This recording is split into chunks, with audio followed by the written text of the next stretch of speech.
التنسيقية الوطنية. تحية نضالية من داخل التنسيقية الوطنية للأساتذة المتدربين.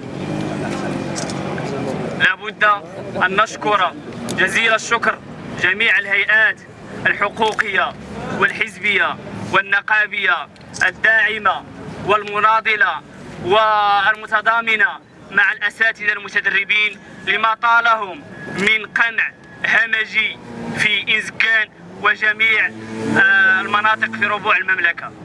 نقول ونؤكد أنه لا زلنا صامدون ومناضلون وفق البرنامج الوطني الذي سطرته التنسيقية الوطنية، التنسيقية المستقلة التنسيقية الوطنية للأساتذة المتدربين.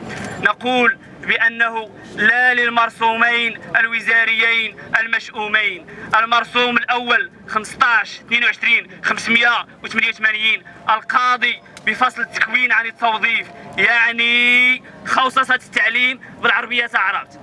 فصل التكوين عن التوظيف يعني خوصصة التعليم. فبعد خوصصة يعني قطاع الصحة يأتي الأمر لقطاع التعليم، من يدفع أكثر فهو يعني الرابح.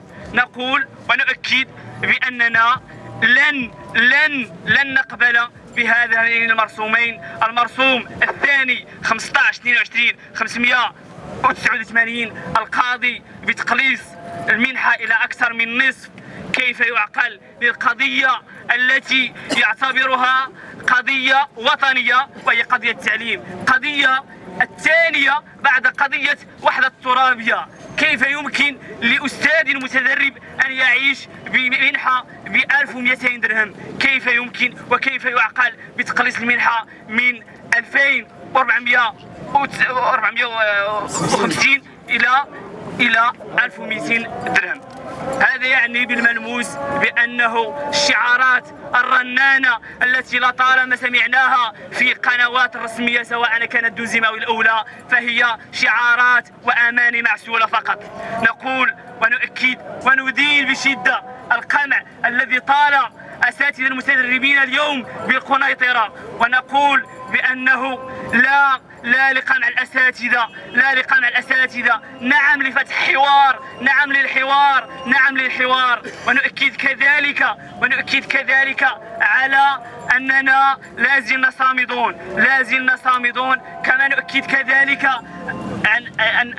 أن نشكر جزيل الشكر جميع الهيئات الحقوقية والمتضامنة مع الأساتذة المتدربين. إلى هنا دمتم ودمنا النضال أوفياء، وعاشت التنسيقية صامدة مناضلة. لابد أن نؤكد فقط نقطة، لابد أن نؤكد بأنه الأساتذة المتدربين هم الفئة التي استعصى عليهم الركوع، هم الفئة التي استعصى عليهم الخضوع.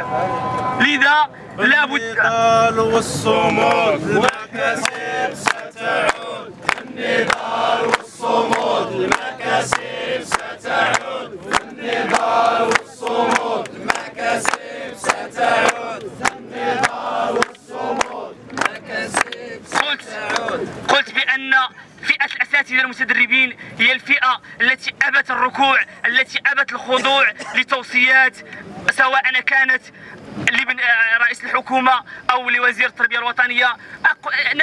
كلنا جميعا نعرف بأن توصيات النقد الدولي، كلنا نعرف جميعا بأنها مجرد توصيات خارجية. لذا لا بد من مد يد العون لهذه الفئة، للنهوض بقطاع التعليم. فأما كل من له ذرة غيرة على قطاع التعليم لا بد له أن يمد يد العون لهذه الفئة. ونؤكد بأنه بالنضال، وما لا يأتي بالنضال يأتي بمزيد من النضال. ودمتم ودم النضال أوفياء، ودام هذا الأخير لكم.